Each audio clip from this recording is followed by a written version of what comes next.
अभी हमने आत्मदेव की पूजा करी, अपनी आत्मा को देव समझकर पूजा। बड़ा अनोखा कंसेप्ट है। हमारे देश के अंदर इस तरह का जो भाव है वो सदा से मौजूद रहा है, लेकिन ये भाव अगर आप विदेश में कहीं किसी और धर्म के हिसाब से देखें तो ये बड़ा मुश्किल है इस बात को स्वीकार करना। अहम ब्रह्मास्मि जैसा नारा हमारे यहाँ चल सकता है कि मैं ही ब्रह्म हूँ, मैं परमात्मा हूँ।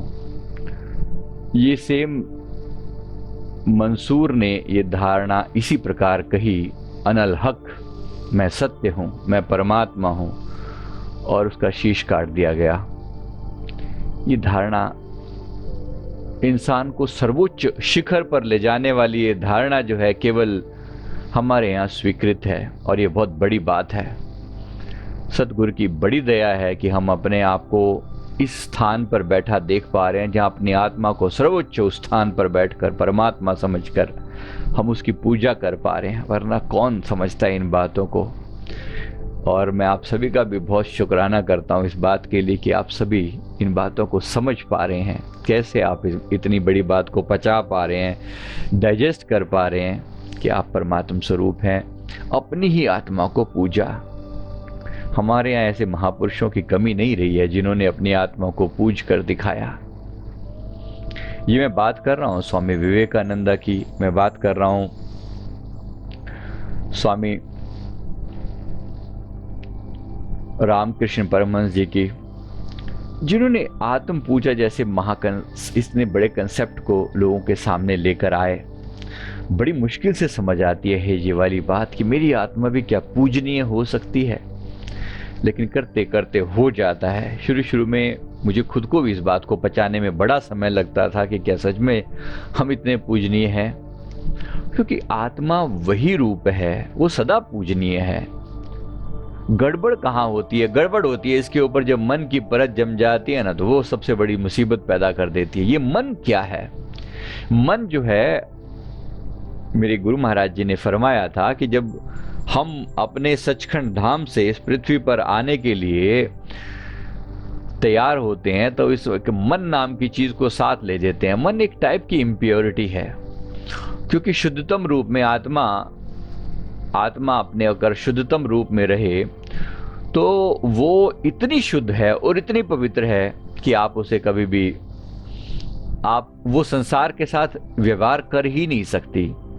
संसार के साथ व्यवहार कर ही नहीं सकती, इतनी शुद्ध और प्योर होती है। उससे कभी झूठ बोला जा ही नहीं सकता। वो सत्य स्वरूप है, वो आनंद स्वरूप है, उसके ऊपर दुख कभी आ ही नहीं सकते। आप सोचिए, अगर ऐसा होता, आप अपने आनंद रूप में सदा मौजूद रहते, परम पवित्र होते। संसार में किसी की मृत्यु होती, आप अपने आनंद में रहते, हंसते ही रहते। क्या संसार में जीना पॉसिबल था? नहीं। थोड़ी सी अशुद्धि ऐड की गई। वो अशुद्धि मन है जो ये फील करवाती है कि अभी सिचुएशन जैसी है उसके हिसाब से ढलते चले जाओ। ये ढलना जरूरी था। आत्मा शुद्धतम एकदम रूप में, एकदम पवित्र ऊर्जा के रूप में मौजूद है, सदा मौजूद है। उसके ऊपर ना कभी कोई आवरण चढ़ा है और ना चढ़ सकता है। आकाश के ऊपर वाला क्या आवरण चढ़ेगा? क्या आवरण चढ़ेगा? कोई आवरण नहीं है आकाश के ऊपर, कोई परत नहीं है, वो बिल्कुल शुद्ध है। लेकिन उसके साथ अशुद्धि जोड़नी पड़ी, बिल्कुल वैसे ही जैसे एक जो 24 कैरेट अगर गोल्ड हो तो उससे आभूषण नहीं बनाए जा सकते। अगर उसे आभूषण बनाना हो, पहनना हो, क्योंकि वो लिक्विड की तरह से होता है, बिल्कुल उस पे आभूषण बनाने हो तो उसमें इम्प्योरिटी ऐड करनी पड़ती है। ऐसे ही हमारे अंदर भी इम्प्योरिटी ऐड करनी पड़ी। ये इम्प्योरिटी क्या है? ये इम्प्योरिटी मन है, ये ऐड करनी पड़ी और हमें थोड़ा सा अपवित्र, थोड़ा सा ऐसा बनाना पड़ा कि हम संसार में जी पाएं। ये मन क्या है? ये अडेप्टिव है, ये कंटिन्यूस, जैसी सिचुएशन आती है उसके हिसाब से खुद को ढाल लेता है। कभी सुखद सिचुएशन आई तो सुखी दिखने लगा, दुखद आई तो दुखी दिखने लगता। आत्मा में ऐसा नहीं है, आत्मा में सुख और दुख नहीं होते। आत्मा सदा आनंद रूप में है। तो इसलिए मैंने आपको बोला ना उदाहरण, अगर संसार के सुख दुखों में आत्मा सदा उसी आनंद में लीन रहती तो सुख दुख कौन झेलता, कौन झेलता? सोचिए कैसा होता, भगवान राम की सीता जी को रावण ले गया और भगवान राम मुस्कुरा रहे हैं बैठे हुए, क्या संसार चल पाता? नहीं, आप ऐसे संसार की कल्पना भी नहीं कर सकते थे। इसलिए अशुद्धि ऐड की गई जिसका नाम मन है। मन वो अशुद्धि है जो आत्मा को संसार के साथ अडेप्ट करने के लिए इसमें ऐड किया गया है। बट इस मन का स्वभाव है ये लगातार अडेप्ट करता रहता है, जैसी सिचुएशन है वैसे ढालता रहता है। अब मान लीजिए ऐसा मन चोर लोगों के बीच में इसको रहने को मिल गया, थोड़े ही दिनों में चोरों की संगति को अडेप्ट कर लेगा, अडेप्ट कर लेगा। ये ऐसे ही जुआरियों के साथ रहने को मिल गया, थोड़े दिनों में जुआरी हो जाएगा। अगर इसी तरह साधुओं के संग मिल गया तो ये साधु हो जाएगा। ये संग का प्रभाव ही है, ये संग का प्रभाव है कि वो लगातार अपने आप को जैसा संगत मिलता है वैसा ये अपने आप को अडॉप्ट कर लेता है, चेंज करता रहता है, बदलता रहता है। एक बहुत बड़ा सद्गुण है ये। लेकिन अब जिन जैसी संगत करी तिन तैसो फल दीन, जैसी संगत हुई वैसा उसका हिसाब से रुख बनता चला गया। किसी जन्म में हमने अनेक बार अपने पिछले जन्मों को देखता है, लोगों के जन्मों को देखा कि आज जो लोग बिल्कुल साधु स्वरूप दिखते हैं कभी वो भी करप्ट हुआ करते थे। किसी जीवन में ऐश्वर्यवान लोगों का साथ मिल गया तो हमने उनको भी देखा है कि वो बैठे हुए हैं, वो भी चोरी कर रहे हैं, वो भी पाप के भागीदार हो रहे हैं। यही अपवित्रता तो आज हमें इतना, आज हम जितने अपवित्र हैं ये वही पुराने जन्मों के किए हुए कर्मों के फलस्वरूप। कर्म और क्या होते हैं, उस जन्म में उन लोगों के बीच में रहकर कर्म हो गए उल्टे सीधे। काश आत्मा जो है अपने परम पवित्र रूप में सदा स्थिर रहती। हम भूल ही गए कि हमारा कोई पिता भी है, हम भूल ही गए कि हम वास्तव में आत्मा भी हैं। अभी आपको बोलो, अपनी आत्मा को आपके गुण याद दिलाओ, ए सच्चिदानंद स्वरूप क्या हाल है आपके? आप बोलोगे you are talking to me, not possible. जब मैं आपको बोलता हूं आत्म स्वरूप हो, आप मन को समझ में आता है या नहीं आता? या मन कहता है ये क्या बातें कर रहा है? कितने लोगों को समझ में आती है मेरी बातें? आत्म स्वरूप वाली बात समझ आती है, पचती है, डाइजेस्ट हो जाती है अपने आप को, शाम तक याद रहती है ये वाली बात कि हम आत्म स्वरूप हैं? कितने लोगों को याद रहती है शाम तक? हाँ जी, कितने लोगों को शाम तक याद रहती है ये? पक्का आत्मा का स्वरूप याद रहता है? मृत्यु के समय याद आ जाएगा, ये पक्का है? याद आ जाएगा। रात को नींद में आत्मा याद रहती है, नींद याद रहती? नींद में आत्मा याद रहती है कि नहीं रहती? रास्ते में पत्थर पड़ा हो तो हाय माँ याद आती है या फिर हाय भगवान याद आते हैं? आत्मा याद आती है। कौन याद आता है? जब कोई मुश्किल पड़ती है, कोई आपको गाली दे दे, कोई आपको अपमान कर दे, कौन याद आता है? याद आता है कि मैं तो शुद्ध आत्म स्वरूप हूं। किसको गाली दे रहा है ये? किसको गाली दे रहा है? क्या याद आता है आपको? अगर आत्मा की याद, अपने शुद्ध चैतन्य स्वरूप की याद continuous, without any doubt, without any delay, without any conditional modification, आपको अगर कंटिन्यूस याद है तो आप शुद्धता को उपलब्ध हो चुके हैं, आत्मज्ञान हो चुके हैं आपको। बस ये है आत्मज्ञान। समझ में आ रही है आपको मेरी बात? जिस चीज को याद करते हुए अभी आपको मेहनत लग रही है, टाइम लग रहा है, कॉन्शियसली याद करना पड़ रहा है, बस जब ये याद अनकंडीशनल हो जाए, हर समय 24/7 आपको याद रहना शुरू हो जाए, तो आत्मज्ञान घटित हो गया। अभी बात समझ में आई है? किसी के मन का सवाल था, आप यहाँ सवाल करते हो ना, वो यहाँ सुनाई पड़ता है, वो यहाँ सुनाई पड़ता है तो यहाँ से जवाब दिए जाते हैं। भगवान जी बैठे होते हैं अंदर, वो जवाब देते हैं। सबको सब पता है उनको कि किसके मन में क्या चल रहा है। तो ये इसलिए आपको बताया जा रहा है क्योंकि अगर आत्म स्वरूप में उपलब्ध होना है तो इस चीज को कंटिन्यूस याद रखो। तभी तो अजपा जाप की परिभाषा मेरे गुरुदेव ने दी है ना। अजपा जाप क्या है? यही कि आपको 24/7 श्वास तो चलती रहती है, श्वास तो चलती ही है ना। तो इस श्वास के साथ कुछ ऐसी याद जोड़ दो जो आपको कॉन्स्टेंटली आपको याद दिलाए कि आप आत्म स्वरूप हो। तो चलती उठती आती और जाती श्वास के साथ हमने कोई मंत्र जोड़ दिया, मान लो वो मंत्र राम है। राम मतलब क्या? वो जो रोम रोम में रम रहा है वो राम। राम, इनहेल रा और एक्सेल म, तो राम राम। हमारे समाज में शुरू से परंपरा थी, आप सोचिए कितनी बड़ी बात थी ये वाली। किसी भी अनजान व्यक्ति को देख के बोल देगा तो राम राम जी राम राम बोलते थे ना। ये परंपरा कितनी अच्छी है, आप सोच सकते हैं। किसको याद कर रहे हैं आप? राह चलता कोई भी व्यक्ति। कंपेयर करो अगर वेस्टर्न वर्ल्ड से, आजकल गुड मॉर्निंग का जमाना आ गया है। आप सोचो क्या होती है गुड मॉर्निंग, कोई मतलब नहीं है उस चीज का। आपकी सुबह शुभ हो, ठीक है, बात ठीक है, शुभ देखने में सुनने में अच्छा लगता है, लेकिन राम कौन याद करता है उस राम को? रोम रोम में जो रम रहा है, और आपको देख के अगर किसी की याद आ रही है तो वो कौन है? वो राम। उसको मैं नमस्कार करता हूं। आप सोचिए कितनी महान है ये धारणा, कितनी ऊंची है ये धारणा। कौन बोल सकता है ऐसे? ये हिंदू धर्म की महानता है, जिन्होंने इतने बड़े कंसेप्ट बनाए हैं। किसी भी अनजान व्यक्ति को देख के राम राम जी राम राम जी राम राम, और वो भी आपको देखकर फिर यही बात बोलता है। अनजान भी हो, क्या फर्क पड़ता है? बैठा तो सबके अंदर वही है। उसी को नमस्कार कर रहे हैं, उसी की जय जयकार हो। इसी तरह लोगों ने अलग अलग नाम बनाए। किसी ने शिवोहम बोला, बहुत सुंदर है। मैं आत्म स्वरूप हूं, उस आत्मा को मैं वंदन करता हूं। आपके रूप में वही बैठा हुआ है, उसे मैं वंदन करता हूं, नमस्कार करता हूं। कितना प्यारा ये कंसेप्ट है। सोचिए, मुझे भी याद आए और आपको भी मुझे देखकर याद आए कि परमात्मा है, और मुझे भी आपको देखकर याद आए परमात्मा। और क्या होता है? याद ही तो है।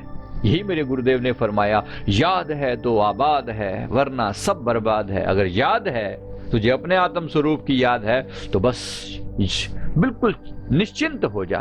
मृत्यु के समय यही याद अगर आ गई, यही याद आ गई, तो आर पार है इस बार मामला। इस बार बस फिर दोबारा नहीं आना होगा। इस बार अगर ये काम हो गया, फिर दोबारा यहां पर आने की जरूरत ही नहीं है। गेम हो गया, जिसके लिए इतनी मेहनत की जा रही थी वो काम हो गया।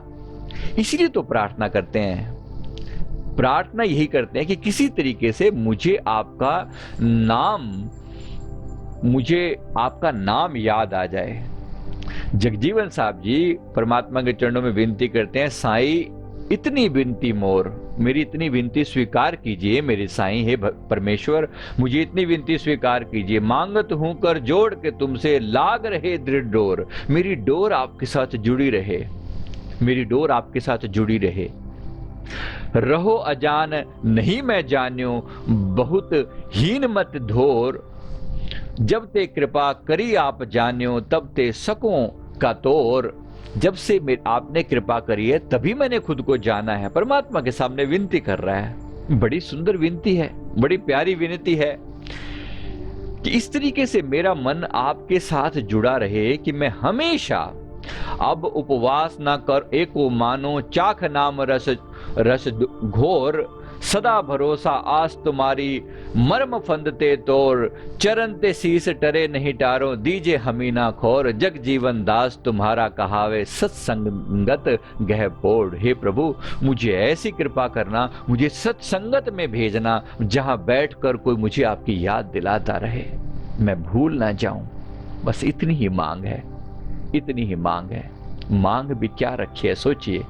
महापुरुष रास्ता दिखाते हैं हमें, इन्हीं को तो संत कहा जाता है। हमें और रास्ता कैसे बताएं? ये रास्ता ही तो बताया जा रहा है, ये रास्ता ही तो बताया जा रहा है सब, कि आपकी हमारी आत्मा जो है खुद को याद रख सके, अपने उस आत्म स्वरूप को याद रख सके। और विशेष रूप से उस घड़ी में जब सबसे ज्यादा जरूरत हो, जब काल सामने लेने के लिए आए, यमदूत सामने खड़े हों, जिसको देखकर बड़बड़ों की सिट्टी पिट्टी गुम हो जाती है, वो यमदूत सामने खड़ा और कहे अहम ब्रह्मास्मि, कौन हो तुम? नमस्कार करके जाएगा वो आपको, नमस्कार करके। मजाल है कि आपके सामने खड़ा रह सके। आज जो आम लोगों को डराता है वो काल महाकाल नमस्कार करते हुए देखा है मैंने गुरु महाराज जी के सामने। गुरुदेव ने एक बार दिखाया था, ये इशारा किया कि ये देख यहाँ पर महाकाल का वास है, देख। और महाकाल कैसे खड़े, हाथ जोड़कर गुरुदेव के सामने नतमस्तक होकर बार बार सर झुका रहा है। कहते ये महाकाल है। सोचिए, एक बार गुरुदेव ने किसी व्यक्ति की तरफ इशारा किया, एक सिंपल साधारण सा दिखने वाला आम इंसान, जानता है कौन है ये? किसी महर्षि का नाम लिया, ये वो महर्षि है। कौन है? यहां क्या कर रहे हैं? देख यहां क्या कर रहे हैं। गुरुदेव बता रहे हैं कि तुमने समझ क्या रखा है। हम अगर साधारण रूप में दिखाई पड़ते हैं, गुरुदेव ये बता रहे हैं कि हम साधारण रूप में दिख पड़ते हैं, इसका मतलब बेशक इंसान के रूप में संसार में आए, लेकिन ये हमारा रुतबा कम ना समझना कि ये वो महर्षि हैं। ये भी एक बार गुरुदेव ने फरमाया था कि संसार में आज तक जितनी महान हस्तियां हुई हैं ना, सब हमारे गुरु दरबार में आएंगी। श्री आनंदपुर दरबार में सभी हस्तियां आएंगी। फिर एक तरफ इशारा करके राजा मुचुकुंद हुए हैं, कभी आपने मुचुकुंद की कथा सुनी होगी। गुरुदेव ने इशारा करके बताया कि ये जो लड़की बैठी हुई है ना, ये मुचुकुंद राजा है। Can you believe it? एक सिंपल सी साधारण सी गुरु दरबार भेंटा है वो लड़की। भेंटा का मतलब होता है गुरु दरबार में पूरी तरह शरणागत है। श्री गुरु महाराज जी ने सिर्फ इशारे से बताया कि ये लड़की जो है, तो जो दिख रही है ना ऐसे सर झुकाकर बैठी हुई है, ये मुचुकुंद राजा है। Can you believe that? गुरुदेव फरमा रहे हैं कि तुम देखो इस गुरु दरबार में। आपने हमारे छठी पातशाही जी महाराज जी को देखा है ना, उनके दर्शन किए। 15 अगस्त को हमने उनका बर्थडे मनाया था। उनकी हम्बलनेस देखिए आपने, उनका सर कभी उठता ही नहीं है। गुरु के सामने ऐसे इस प्रकार से खड़े होते हैं। याद करो, एक हमारे और महात्मा जन हुआ करते थे, मिट्ठू महात्मा जी बोलते थे उन्हें हम। नाम उनका अलग था, वैसे बोलते हुए मिट्ठू महात्मा जी बोलते, बड़े प्रेम सहित मिल करके बोलिए जयकारा, ऐसे बोलते थे, बड़ा मीठा बोलते थे मिट्ठू महात्मा जी, क्योंकि उनकी मिठास उनके अंदर इतनी थी, बोला जाता था। सदगुरु जी के सामने इतनी नम्रता पूर्वक ऐसे हाथ जोड़कर खड़े होते। ये हमारे गुरु दरबार की परंपरा है। श्री सदगुरुदेव भगवान जी फरमा रहे हैं, आप जानते हो कौन है ये? इस पूरी पृथ्वी के सम्राट रह चुके हैं कम से कम 8 बार। Can you believe that? ये पूरी पृथ्वी के सम्राट रह चुके हैं। आज यहां क्यों खड़े हैं? सारी चीजों का अंतिम निचोड़ है गुरु भक्ति। सब कुछ पा लेने के बाद इन्होंने गुरु भक्ति को अडॉप्ट किया, इन्होंने गुरु भक्ति को स्वीकार किया कि सारा खेल जो है एक ही बात पर खत्म होता है। जो अभी हमें जगजीवन दास जी समझाने की कोशिश कर रहे हैं, मैं तो दास तुम्हारो कहावो, तुम तज और न जानो कोई और शीश ना नामो, चरण तुम्हारे लाग रहो मैं और सबे बिसराओ, मैं तो दास तुम्हारो कहावो। क्यों भाई? ये जगजीवन दास जी जिनकी हम बात कर रहे हैं, ऐसी महाहस्ती हुए हैं। इनकी वाणी में वो मिठास हुआ करती थी, खुद सतगुरु थे।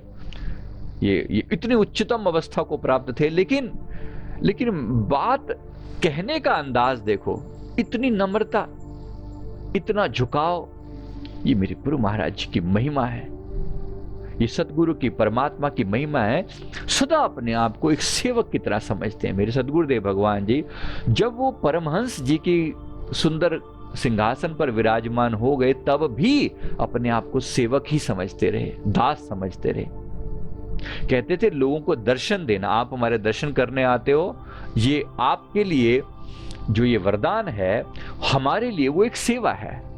सुबह सुबह महात्मा जी को कहते थे, महात्मा जी गाड़ी निकालो, चलो दर्शनादि सेवा ते चलिए। मतलब लोगों को दर्शन देने जाना ये हमारी सेवा है, हम सेवा करने जा रहे हैं। भक्त बना लिया, सेवक बना लिया, ये भक्ति मार्ग की महिमा है।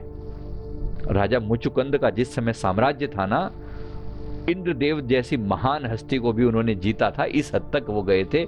लेकिन आज वो एक लड़की का रूप लेकर इस दरबार में सेवा कर रहे हैं, भक्त की तरह सर झुकाकर बैठे हुए हैं।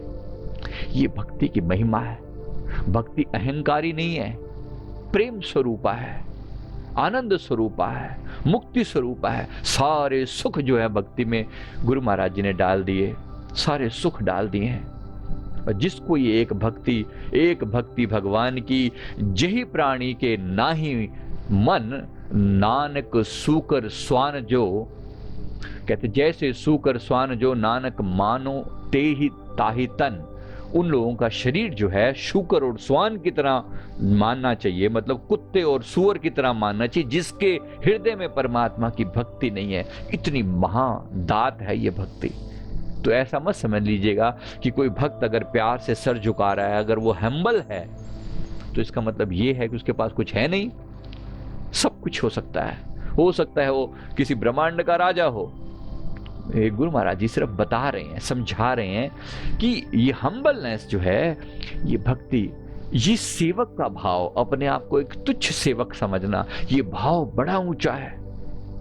अपने आप को जो सबसे नीचा जान रहा है, बस ये भाव बड़ा ऊंचा है। सतगुरु की महिमा है कि इसने प्यार से हमें बैठकर ये इतने गूढ़ रहस्य समझा रहे हैं। यही भक्ति जो है मांगनी है प्रभु के चरणों में, यही भक्ति मांगनी है कि नहीं शक्ति नहीं सामर्थ्य मैं मतिहीन, हे पुरुषोत्तमा निज शरण लीजे, भक्ति दीजिए, दोष त्रुटि कीजिए क्षमा। मेरे अंदर कोई गुण नहीं है। और यही जो संत हैं जब अपनी महिमा में आते हैं तो कहते सारा ब्रह्मांड मेरा रचाया हुआ है, तुमने समझ क्या रखा है। किसी गलत फहमी में मत रहना। अगर मैं हम्बल हूं, इसका मतलब ये नहीं है कि मैं खत्म हूं। आज मैं हम्बल हूं क्योंकि मैंने भक्ति को माना है, मैंने भक्ति को माना है, मैंने भक्ति को दिल से अडॉप्ट किया है। लेकिन दूसरी ओर यही मेरे सदगुरुदेव भगवान जो कह रहे हैं, हम तो सेवक हैं। एक बार पूछा था कि आप जानते हो हमारे यहाँ पर हमारे दरबार का मालिक कौन है? सबने कहा कि प्रभु आप। नहीं, हम मालिक नहीं हैं, हम मालिक नहीं हैं। कहा इस दरबार का जो सेवक है उसका इस दरबार पर हक है, वो मालिक है। जो यहाँ का सेवक है वही मालिक है, उसी का हक है यहाँ पर। तो सबकी तरफ इशारा किया, तुम सब मालिक हो। Can you believe that? यहां अपने आप को अहंकारी कहलवाने वाले बड़े आए, लेकिन कोई ऐसा आया जो अपने आप को इतना झुका दे कि हम मालिक हैं ही नहीं, खुद परमेश्वर स्वरूप हैं। सारा ब्रह्मांड जिसकी महिमा गाता है, सारा ब्रह्मांड जिसकी महिमा गाता है। गुरुदेव ने एक बार इशारा किया था, ऐसे बैठे हुए ना, ऐसे कर रहे थे। मैंने कहा, मन में भाव उठा, प्रभु क्या कर रहे हैं? फिर कहते हैं कि सृष्टि के किसी कोने में भूकंप लेकर आना था। ये खेल चल रहा था। क्या लगता है आपको, ये कोई इतनी छोटी सी बात है?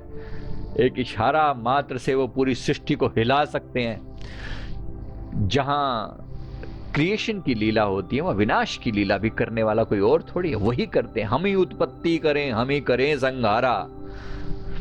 कहते हम ही उत्पत्ति करते हैं और हम ही संहार करते हैं। फिर इतने हम्बल कैसे हो जाते हैं?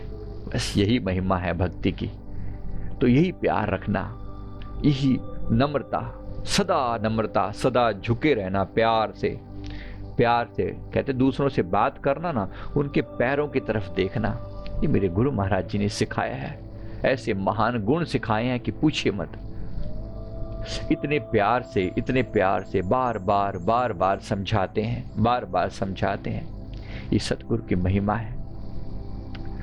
गुरु महाराज जी की जय जयकार करें। अपने दिन में इन गुणों को स्वीकार करें, इन गुणों को अडॉप्ट करें कि कैसे सदगुरु हमें मिले हैं, जिन्होंने हमें पूर्णता का रास्ता बताया है। इसीलिए कहा कि तुम चिंता मत करना, तुम हम्बल रहना, तुम प्रेम में रहना।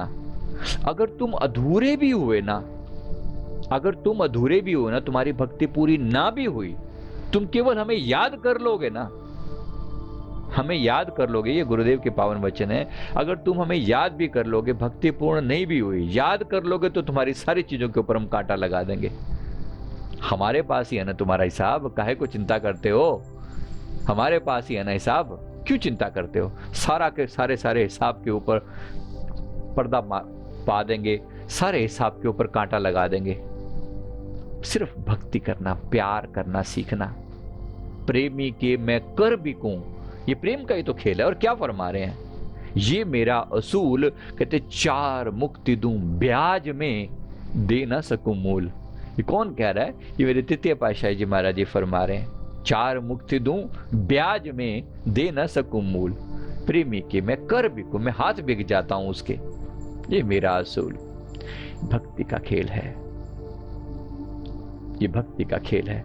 इसलिए नम्रता, प्यार, भक्ति, ये मेरे सतगुरु ने समझाया। और ज्ञान भी अंततः भक्ति में कन्वर्ट हो जाएगा। मैं बार बार बोलता हूं ना, ज्ञान और भक्ति, ज्ञान और प्रेम के बीच में बैलेंस बनाना, जरूर बनाना, लेकिन अंत में ये ज्ञान भी भक्ति में कन्वर्ट हो जाएगा। अष्टावक्र गीता पढ़ने के बाद कोई अहंकारी ना हो जाए, कोई अहंकारी ना हो जाए। अवधूत गीता पढ़ने के बाद, उसी अवधूत गीता में से मैं आपको जब कहता हूं तो जरा सुनना जरूर, लेकिन अहंकारी मत हो जाना। तुम अलख निरंजन ईश्वर हो, तुम सूरज हो दिन रात नहीं। सुनना, जानना जरूर, अपनी महिमा को पहचानना, लेकिन हम्बल बने रहना, अहंकारी मत हो जाना। बहुत से अहंकारी हो गए इन बातों को, अरे मैं ब्रह्मास्मि, अहम ब्रह्मास्मि, तो तुम ब्रह्मास्मि नहीं है क्या? हम भी ब्रह्मास्मि तो तुम भी ब्रह्मास्मि, दोनों ही ब्रह्म है। तो फिर क्या चाहिए? फिर नम्रता चाहिए, फिर भक्ति चाहिए। इसी का नाम भक्ति है। नहीं शक्ति नहीं सामर्थ्य, मैं मतिहीन हे पुरुषोत्तमा। फिर वो अपने उसी हम्बल रूप में आ जाते हैं। मैं मतिहीन हूं प्रभु, मेरी अकल क्या है? मुझे तो समझ ही नहीं है, मुझे तो अकल ही नहीं है। निज शरण लीजिए, भक्ति दीजिए, दोष त्रुटि कीजिए क्षमा। सब कुछ होते हुए फिर झुक गए, फिर वही मांग लिया। इसीलिए गुरु महाराज जी ने फरमाया, भक्त की झोली हमेशा भरी रहती है, क्योंकि वो कटोरे की तरह है, वो कटोरे की तरह है। और आप में से बहुत से लोग हैं, यही गुरु महाराज जी ने फरमाया कि इतने लोग हैं, इसीलिए इनके सबके सामने झुको, इनको नमस्कार करो, क्योंकि गुणों के सागर हैं ये। ऐसे ऐसे लोग हैं आपके बीच में जो अभी चाहे ना अभी मुक्त हो जाएं, इतनी शक्ति है उनके अंदर, इतनी सामर्थ्य है। लेकिन जहां पर इतने हम्बल और प्यार से रहते हैं संसार में, उनके ऊपर एक पर्दा डाला रहता है, और अच्छा है, शुभ है वो पर्दा। वो इसीलिए कि वो भूले रहें कि वो क्या है, क्या फर्क पड़ता है। ये पर्दा जरूरी नहीं है, जरूरी है। इसी का नाम भक्ति, इसी का नाम प्रेम है। बात को समझाना जरूरी था, अलग अलग ढंग से, जैसे मर्जी समझ लो, अपनी नम्रता नहीं छोड़नी। सब कुछ जानना है, आत्मदेव की भी पूजा करनी है, लेकिन फिर एक सेवक की भांति झुक भी जाना है। ये मेरे सतगुरुदेव भगवान जी के पावन वचन है। याद रखें, अपने दिल में बिठाएं और कांस्टेंट रिमेम्बरेंस में जीने का प्रयास करें। कभी आत्मा को जाना तो कभी परमात्मा को जाना, दोनों रूपों में नमस्कार किया, बार बार अपनी भूलें क्षमा करी, फिर कान पकड़े, फिर सर झुकाया, फिर माफियां मांगी। क्षमा करें प्रभु, गलतियां क्षमा करें। हम अबोध हैं, अनजान हैं, मूर्ख हैं, हमें हमारी गलतियां क्षमा करें। ये प्रेम की परिभाषा है। प्रेम झुकता है, बार बार झुकता है, बार बार झुकता है। प्रेम झुकना जानता है, ये सदगुरु जी ने समझाया है। गुरु की अपार दया है। गुरु महाराज जी ऐसे ही अपने हृदय में, हमारे हृदय में प्रेम भरपूर करें। सदगुरु सबको प्रेम का वरदान, आज सुबह भी ये रहमतें बरसा कर गए हैं, सबको आनंद प्रेम से भरपूर करके गए हैं। देखिए, कहने को हम आत्मज्ञान का सत्संग सुन रहे थे, या जो हमने मेडिटेशन किया, गाइडेड मेडिटेशन किया, वो आत्मज्ञान पर किया, लेकिन फिर भक्ति की जिक्र छेड़कर बैठ जाते हैं। अंत क्या है? ये भक्ति है। क्योंकि भक्त जो है वो कभी अलग होना नहीं चाहता, वो आनंद में जीता है।